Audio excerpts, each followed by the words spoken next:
Well, I'm so happy to have everyone here tonight. I just want to welcome everyone to the Islamic Sacred Art of Calligraphy, Collaborations and Friendships.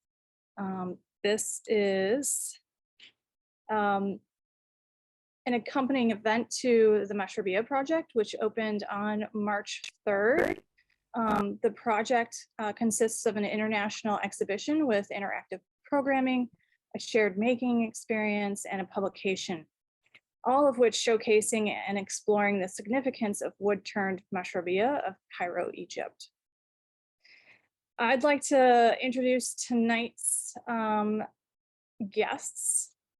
We have Farzana Razzaque and Kathryn Sullivan. And I'm going to go in order that we're going to be doing the presentations. So Kathryn Sullivan is a woodworker focused on restoration and conservation. Informed as a cultural and legal anthropologist, Kathryn treats the trade with a blend of artistic academia and practical woodworking. Their creative focus challenges tradition in both word and practice. They bring intersectional approaches to the study and creation of wooden decorative art.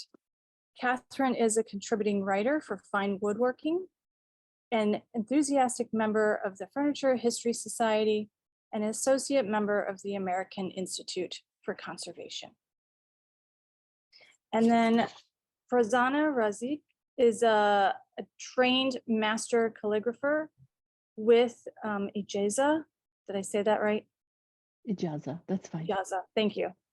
The authorization to teach in the Ottoman style, the Thuluth and Naskh scripts. She studied for many years under the strict guidance of Chinese master calligrapher Haji Noor Deen. She is also, she's also trained illumination artist. Her work creates a fusion of calligraphy and illumination while drawing inspiration from her Bangladeshi upbringing and travels around the world. Farzana seeks to merge the traditional art and practices of the Islamic worlds with contemporary media, agendas, and social issues. She sees art as spiritual agent of change and a means to overcome cultural barriers. Farzana has exhibited her work in Dallas and internationally. So I want to thank both of you for being a part of this talk this evening. And I'd like to ask Kathryn to start the presentation.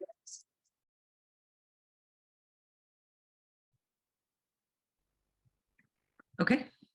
Well, thank you for having us. And I'm very excited to talk about calligraphy and marquetry. So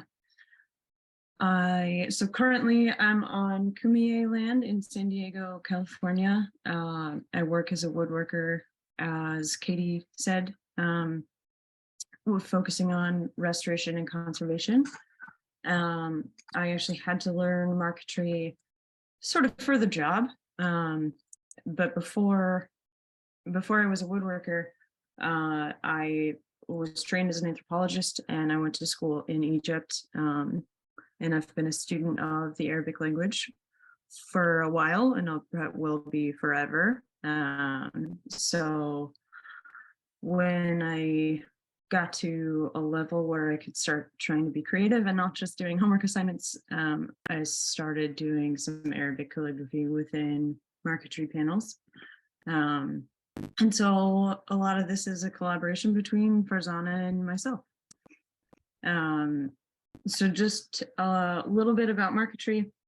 I love language and I love linguistics. So in French, it is, I'm gonna absolutely botch this, like marqueterie, and then Italian is tarsia or intarsia. In Spanish, it's actually tarasea.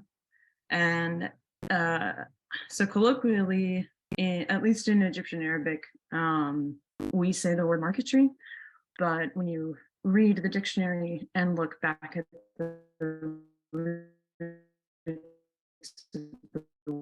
words,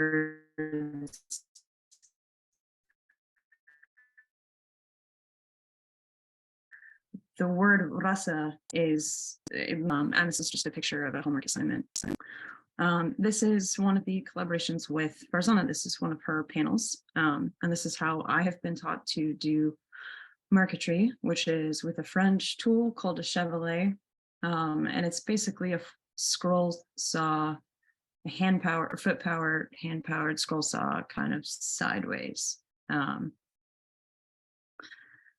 So marquetry also utilizes all veneers of all different wood species. These two particular pictures are maple and black pear, and they're the reverse of each other. There are a few different methods. There's one called piece by piece, which all elements are cut separately. There's also a method called the boule method. It's also called the packet cutting method, which is what I have used for calligraphy, because the way that the veneers are laid together and the way that it's cut all at the same time can guarantee that the background will meet all the pieces and the pieces will meet all the background. But if you do speak Arabic and you notice, these pictures are backwards. So it's cut the way that you would see it finished, and then the pieces are flipped upside down on paper and assembled all together. And then that assembly is actually laid separately right side up again for the final gluing and the final cutting. And as you can kind of see, like, it's kind of a mixture, or the way that I did this particular panel was a mixture of piece by piece and packet cutting. And so I highlighted one of the small, tiny, these are the diacritical marks within Arabic. And so this tiny little square is actually like a diacritical mark. And as you can tell, it's not perfect, and that's okay.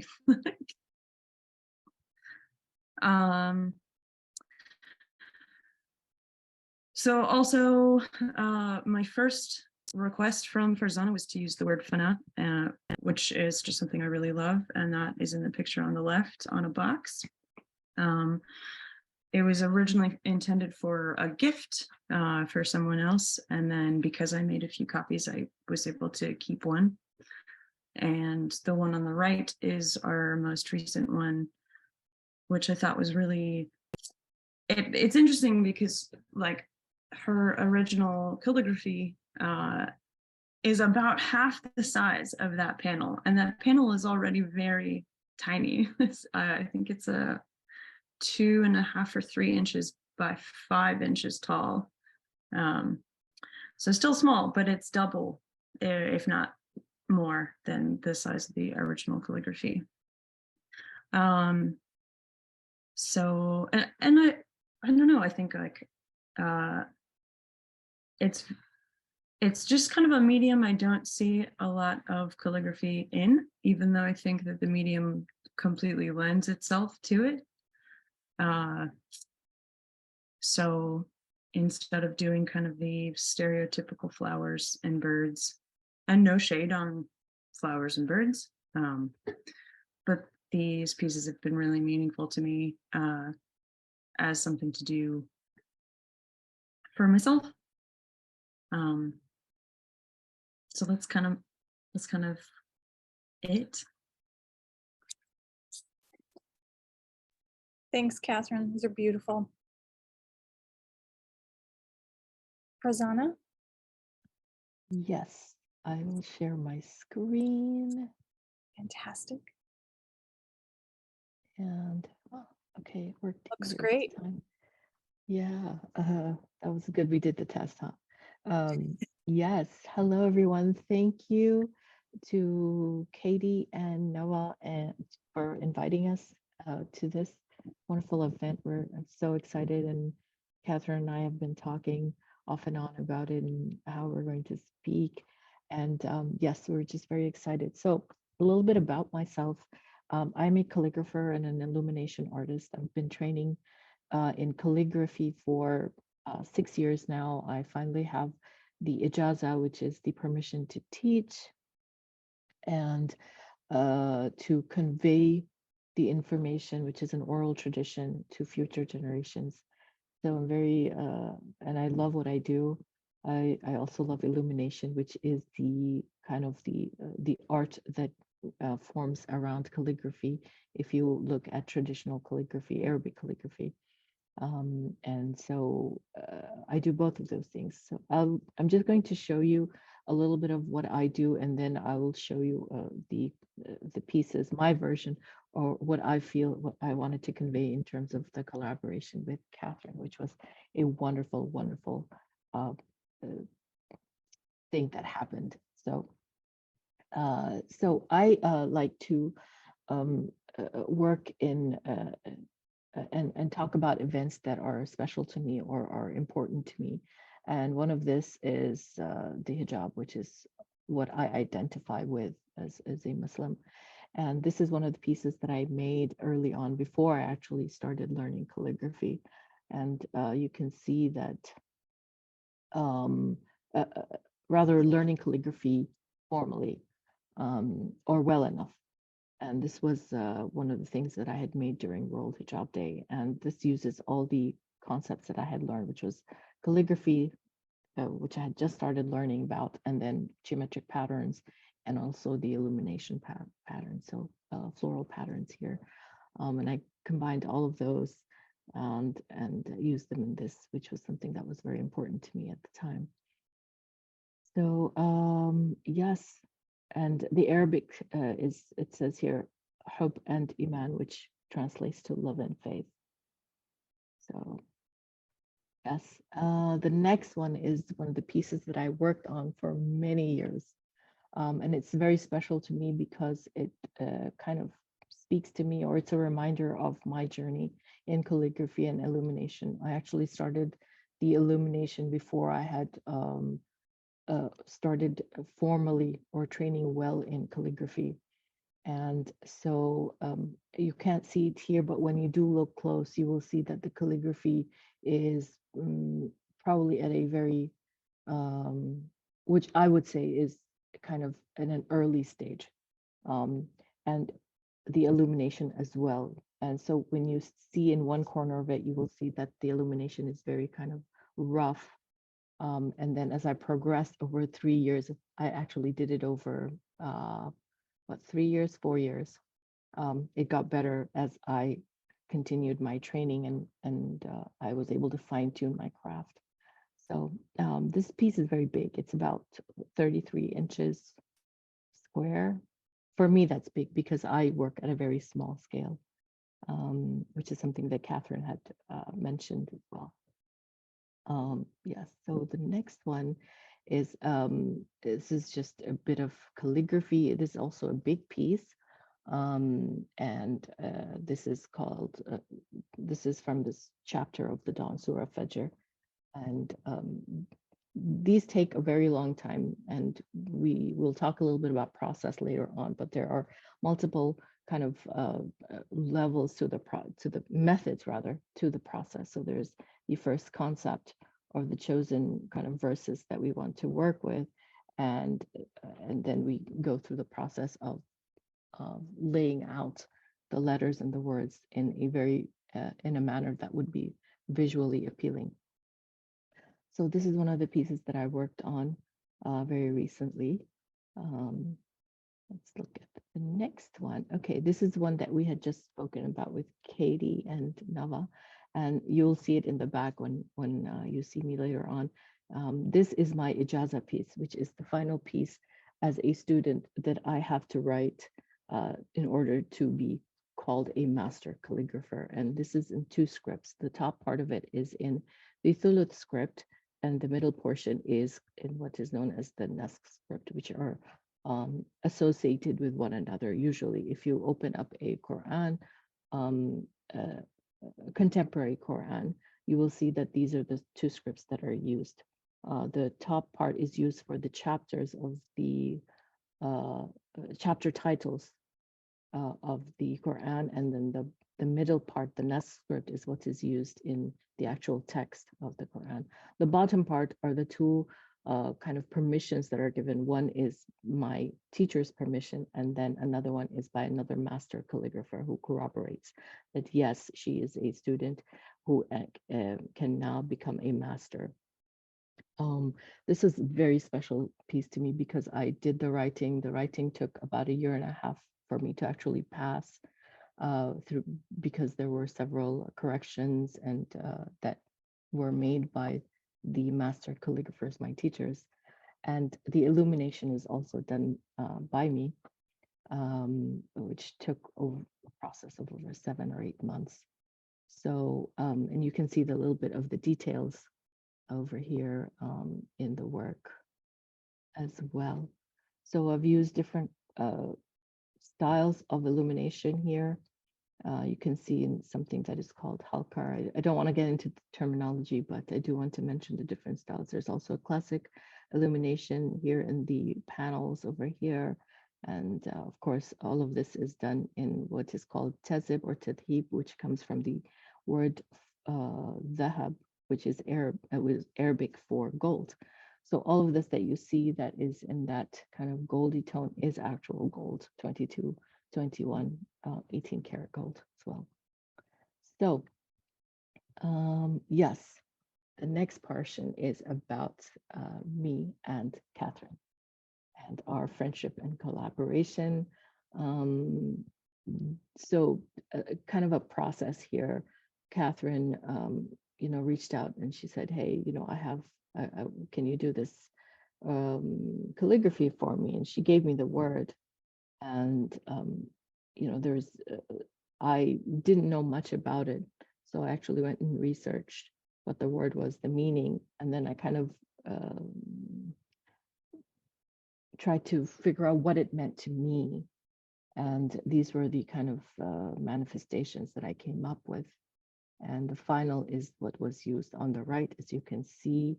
And I think we'll talk a little bit about it later on as in terms of the creative process later on in this event. And here is the final. As you can see, this is one version. Of course, Kathryn has several versions of this that were so beautiful. I was totally taken aback when I saw them and just so surprised that, wow, my writing could be manifested in this way. So this was collaboration number 1. The second collaboration was this one, which you will see later, but this was the original kind of concept. So the writing you can see on the left went through several versions. The left that you see is probably the 5th and final version that came about. And why did I come up with this shape? It wasn't actually very creative. I was working on this pattern for illumination that you see over here, and the middle part of it was empty. We weren't supposed to actually do anything with it, but I thought, it would be more beautiful if there was some kind of calligraphy that could be placed there. And this is what came about from it, using 2 words, Allah and Muhammad, Rasulullah, 3 words rather, Muhammad Rasulullah. And they're very special to me, those 2 words. And I thought to arrange it in this manner. And yes, and so once Kathryn and I talked, we thought, we need to do another collaboration. We had so much fun with the first, let's try another one. And Kathryn and decided on that pattern, the Muhammad Rasulullah writing, or the calligraphy rather. And this is what she came up with. And of course, she has other versions of it in different colors. And of course, once she sent me those and sent me the pictures, I was just completely taken aback at her talent and what she was able to do with this. So thank you, Kathryn. And that's it. And I'll stop sharing screen. Thank you so much to both of you. We're gonna have a little discussion now. We're gonna start with, you kind of touched on it, Farzana, about the start of your collaboration, but I'm really curious to learn more about how the 2 of you really became connected.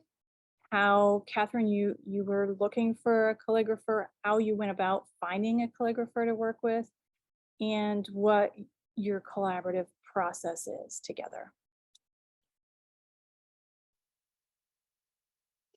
I think Kathryn should start. Go Uh, ahead. sure.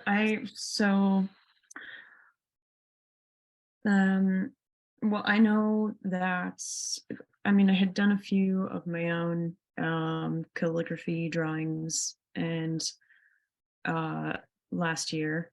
But I also know that I knew that I was not a calligrapher at all. And so it just wasn't my strong suit. So I wanted to find someone that was uh, that knew how to do that and knew the intricacies of what really of what goes into calligraphy.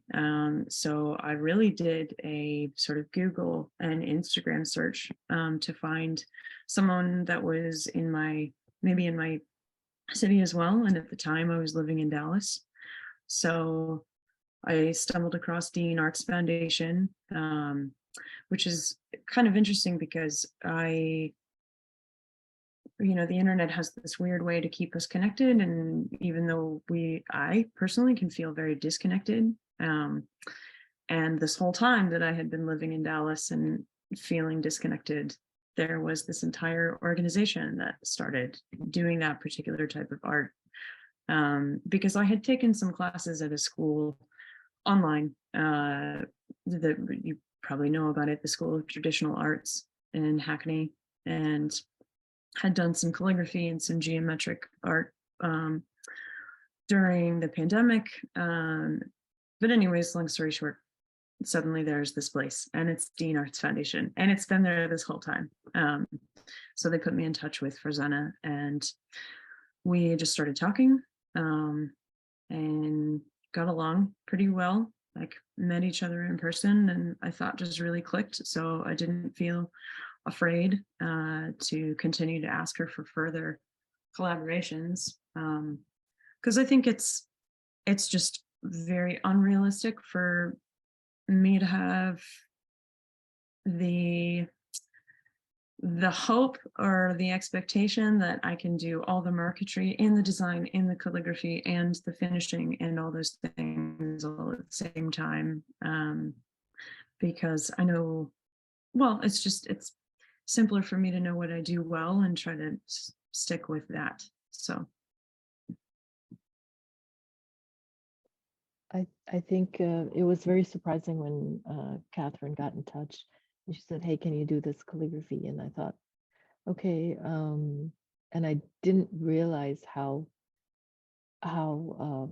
things would kind of expand from there, or the story would get longer rather. It was she said, "Hey, can you work on this word? I want to use it in my I didn't even know what marquetry was. Really sorry, I didn't. And I said, okay, and I had no idea. I couldn't conceive how this would form in wood. And so when she gave me the word, for me, it's about, okay, when I have a word or a phrase, I have to be able to process it and be able to understand it and to be able to visualize it so I can write it in a form that is appropriate to the word, and be, do justice to the word. And so when she gave me the word fana, I had to do research. I didn't know much about it. And the concept of the circular form came when I researched, and the idea of self-annihilation, and basically of giving yourself up for God, for the divine, for the creator. And that got me thinking about whirling dervishes and how they do the remembrance in the circular kind of movement that they do. And I thought, hey, that would be really nice to use in the word fana, in the same concept, because they are kind of connected. And that's how that circular form came, with the multiple repetition of that word I guess it looks like the word is turning, at least to me. And yes, so I came up with several versions and I showed it to Kathryn, and I said, hey, what do you think? Which one do you think you'd like to work with? And she said, well, the sort of curvy one, not the straight one, which was, there were two versions. And she said, you know, the wood may work better with the curvy one. And I thought that was very interesting because I didn't realize that wood had a nature, much like other things, or a personality, and that you have to work with that. It is sort of much like, for me, when I work on paper, paper has personality and ink has personality, and you have to be able to work with them to get to achieve what you want. And so that was very interesting for me. So with what you were just talking about, I think that brings us to, you know, you're talking about the creative process, but I'm curious about what specifically happens when you're working on a piece. What are you experiencing? Well, for me, it's there is a method Mhm. to when I'm working. And so that's kind of the sort of like a 1, 2, 3 method. Okay, so there's a concept, there's a word. If it's calligraphy, then I have to, like I said, I have to think about the word and how that I connect with it. And that brings me to where I start writing. So I'll start writing, and then I start realizing, okay, there are connections in the letters in terms of the formations, and I start thinking, okay, then the design part clicks. Okay, these letters, these formations can be placed in a certain way on paper to make it visually appealing. And when I'm going through this, when I'm writing, it's almost like a trance state. I don't know what's happening around me. I'm so focused on the writing. And the writing itself is very kind of therapeutic. So I go into almost a otherworldly state, I guess you can say, when that happens. So there's a method, but then there's a kind of a state where the material world doesn't exist for me. And eventually, once I get through the process of design, then then of course the writing, the formal writing happens on paper, and then the illumination. And of course, with the illumination, there's another process, there's another method to where the letters, maybe they have a certain meaning. And so the patterns that come about are associated with the meaning. It could be flowers in paradise or something, or fruit in paradise. And those concepts may appear in my patterns as well, or the colors may appear. Well, how about for you, Kathryn? Do you have an experience when you're working on marquetry or any of the other work that you do? Like, if you could just share a little bit about that with us. Yeah, absolutely. I think one of the really interesting things are the parallels between what I hear Farzana speak about and in the experience of calligraphy, and how I've been instructed to do marquetry, because there is a moment where you just sort of find it, and it is like an otherworldly state, like the saw blade is tuned in just at the right speed, and the packet is clamped just particularly well, and you can turn everything all at the same time. And my instructor, so I went to the American School of French Marquetry, and my instructor was Patrice Lejeune, and he very frequently says that, like, we have to be the line. So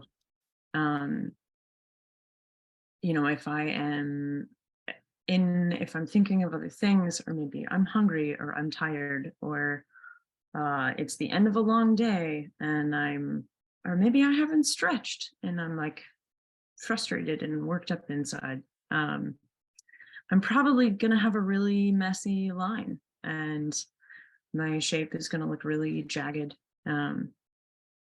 So there is a lot of like just similarities in terms of being in the right state of mind. And when it comes to, I mean, also, I know that there's a decision to be made within calligraphy, not only on the shape, but the tools to use, the station to have, and the species of wood to use, because that will change how it's cut. The size of the blade will change how that's cut. The thickness of the veneer will change how everything's cut. So there's a ton of factors that go into a very short cutting process. It's like when it comes to the making and the assembly and production of the marquetry panels, there is so much prep work and decisions to be made before you sit down at the saw, which can be very, very frustrating. But I think it's very useful to sort of like be forced to slow down and take a moment and breathe. Yeah, I think we could all learn from that. With anything that we do, you know, just taking a moment to breathe, and then you're able to focus and concentrate on what's in front of you. Speaking on that, we talked a little bit the last time we met about the state of craft and how to continue the practice of these arts generations from now. What are some of the ways that you think will keep younger generations interested in marquetry, in calligraphy?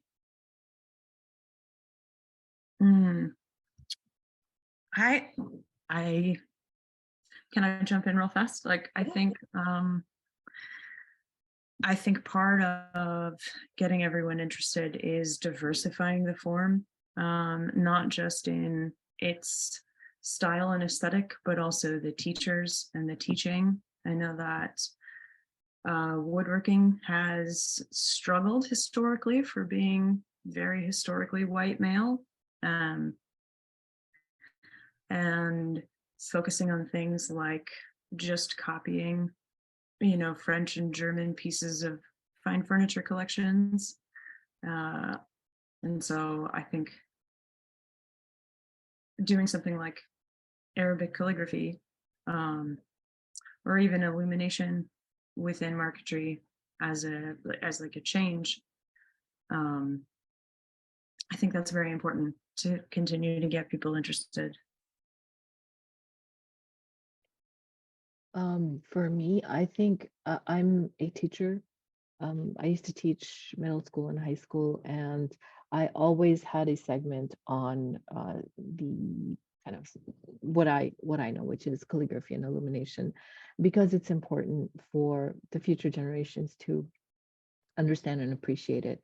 And for me, the way to get people interested is, you know, just be able to explain, give them examples, and get them engaged, get them working on these things, and you know, try to get them connected, understand why it is beautiful. For me, we always talk about kind of this being a part of the Islamic heritage of a lot of kids who are here, who sometimes don't feel connected to kind of their roots. And this is one way to do that. I usually like to get them hands-on. So get them writing, get them doing some patterns, let them be creative with it, not be, while it is a very strict tradition in terms of when you learn it formally, let them be creative with colors, with patterns, make it their own, learn the concepts of pattern, but then use their own kind of background in those patterns. So it could be through color, it could be through different, you know, floral forms. Maybe it's I don't know, could be a hibiscus from I don't know, Hawaii, or a rose, a Texas rose, that they use in their patterns. So make it their own. And that really, I think, will connect people. And it's very important, just because these traditions, these sacred arts, or these crafts, are slowly dwindling because of, for lack of a better word, modernity or automation, maybe. But we do need to preserve them, and the younger generation is the key, of course. So. Yeah, well said from both of you. It's very important to think about the longevity of these important crafts. Another topic that we kind of touched on the last time we met was about the Eurocentric nature of woodworking. And we started to discuss the root of some of the woodworking terms, and that they're most likely tied to Arabic influences. Can we talk a little bit about that and why that is? Well, I think specifically the word intarsia is the word that we were talking about in question, and that having a Arabic root. So, I mean, I'm not sure how to say this, but I guess I feel that the field really struggles with maybe a blind spot. It's sort of as if like all marquetry was created in Italy in the 16th century, and like it just organically appeared there. But if you look throughout, even Spanish pieces of in fine furniture collections, there's something called an arquimesa, which is very close to a bargueño or vargueño. They have these really incredibly ornate geometric patterns of inlay, and sometimes it's called parquetry. And in like I think on the slide that I had, like in Italian, sometimes it's called intarsia, and there's a few different varieties of that. But those are so they're so obviously from the Islamic influence of that particular empire and that part of history within the world. So I think there's sort of like this very big disconnect when, especially when it comes to the idea of like nationhood and nation state and identity, that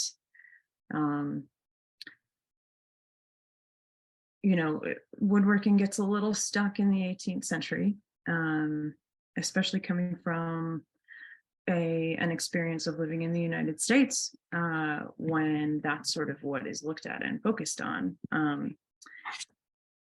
And I know that language is a big barrier to that too, that there are problems in translation. There have been just a lack of translations. But yeah, when I look at those things and I sort of read the history of that, it's very hard to not see that they're interconnected and related. I agree. I think one of the things when we met, when Kathryn and I met, one of the things that we connected on was this agreement that there is a lot of what's out there in art and in marquetry that is not acknowledged. And one of those is the kind of influence from the East, from the Islamic civilizations that came through, sort of like the Silk Road, brought into Europe. And it's one of the things that we talked about, and kind of I was frustrated about, and I finally found somebody who I could speak to and say, hey, this is how I feel, that there was an influence from the East, and it needs to be acknowledged. Growing up, in the books that we had in art, didn't have much about what was happening in terms of art in the kind of the Middle East, or in Syria, or in Egypt. We didn't talk about it. It was all that we saw were the European Renaissance and Michelangelo. Not that there's anything wrong with that. Of course, they had beautiful paintings and statues. There was so much that they did as well. But for me, it was about, hey, well, please acknowledge, some of the influence that were there. Please acknowledge that.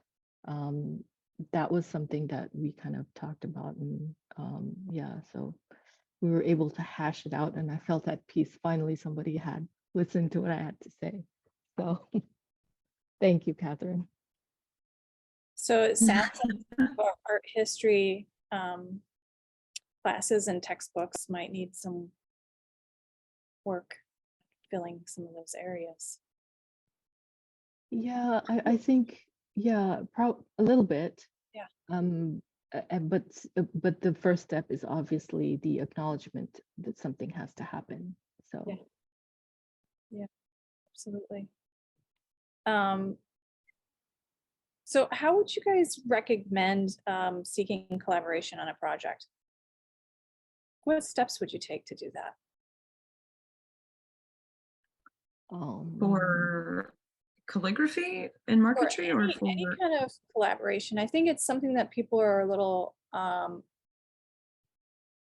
afraid to put themselves out there to say, I'm looking to collaborate on a project. I mean, Kathryn, you went all in. So on looking for this. So if you have any advice for people that maybe don't yet have the confidence to go out and ask for that.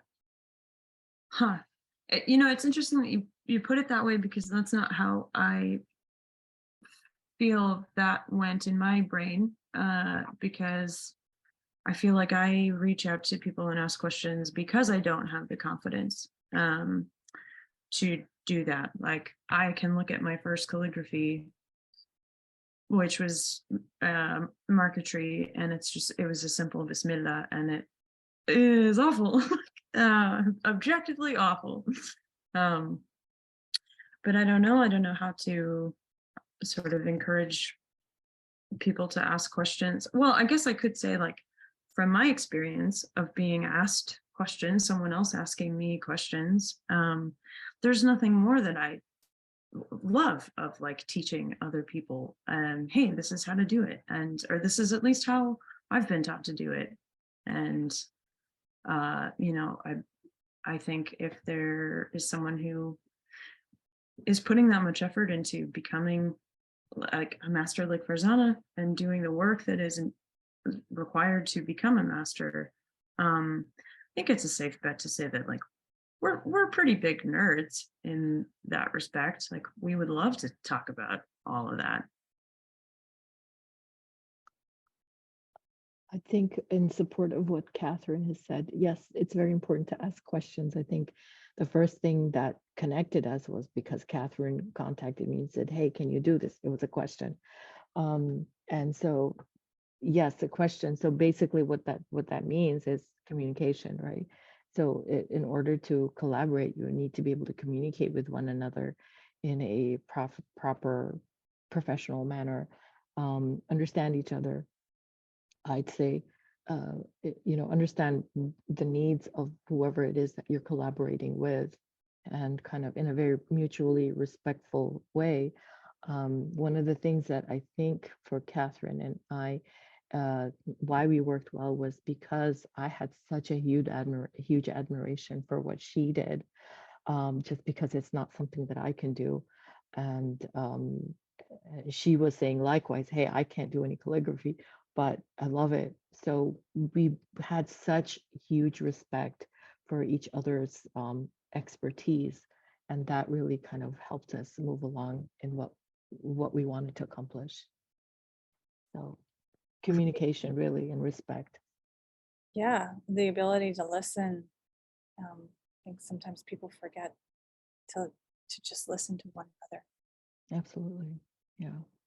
So we have a question here from Nava in the chat, and she writes, for the West, the image of the figure is the basis and inspiration for the form. For the East, there is an emphasis on creating space through geometry, skilled line and mark making, and sophisticated constructions. In the exhibition and study of the Mashrabiyah, we talk about sacred geometry within Islam.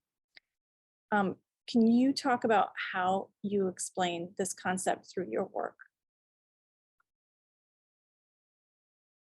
This is for you, Kathryn. for you with your illuminations and the calligraphy. The concept of the divine. Okay, let's see.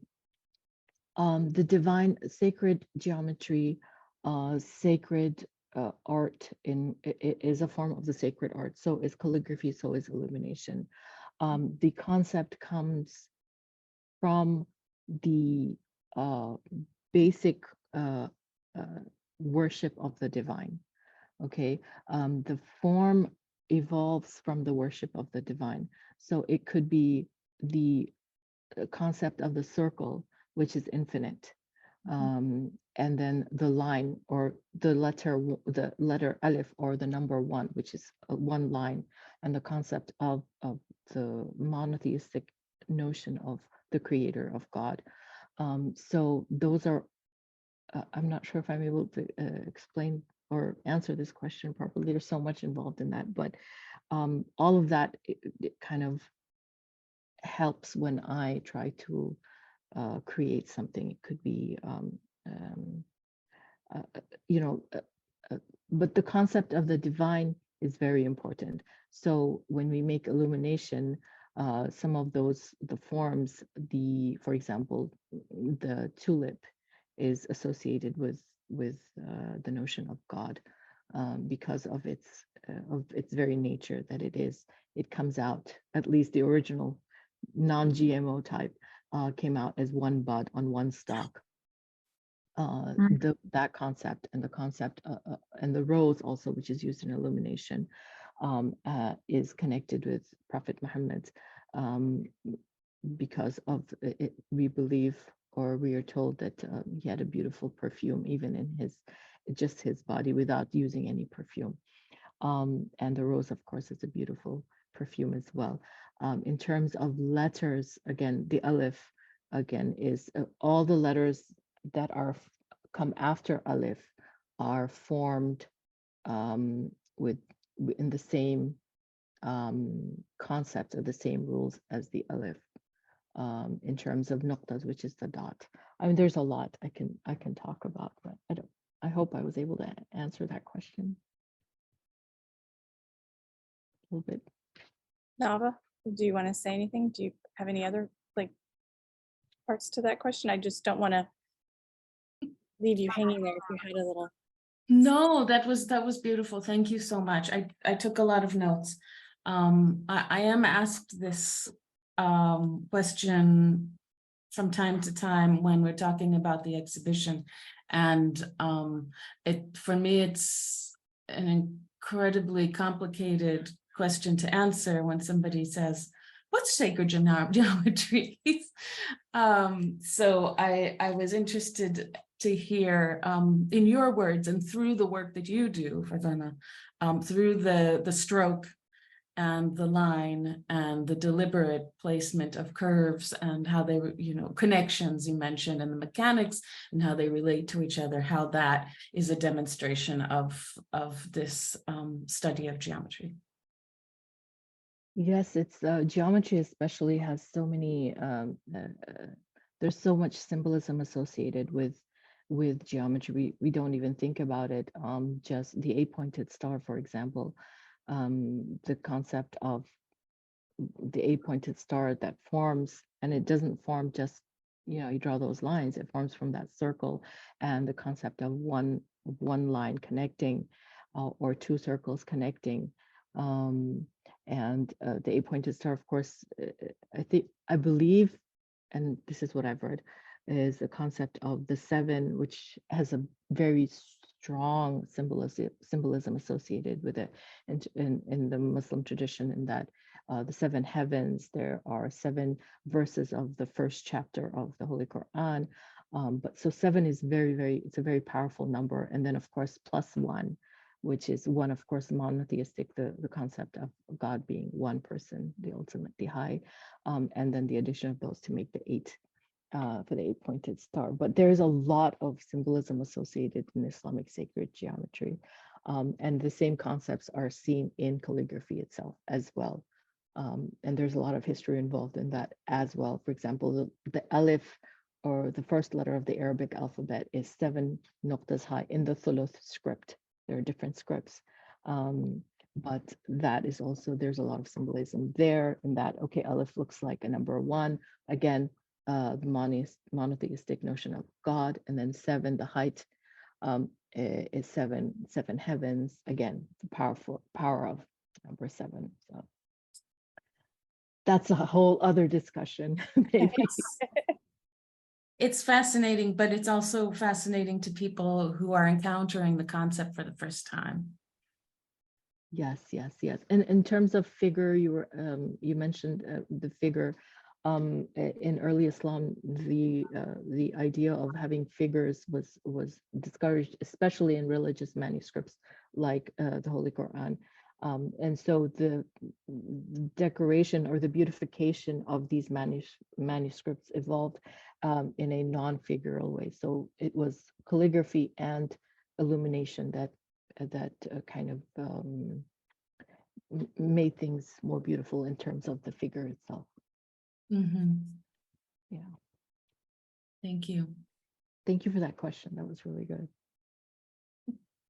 So we have a little bit of time left. Is there anyone else that have a question for Kathryn or Farzana?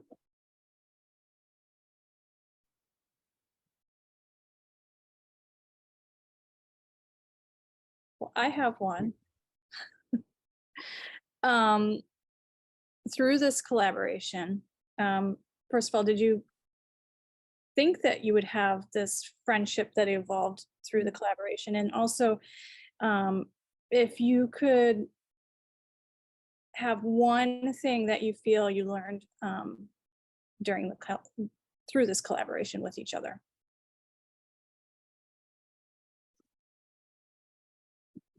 Well, I can speak to that.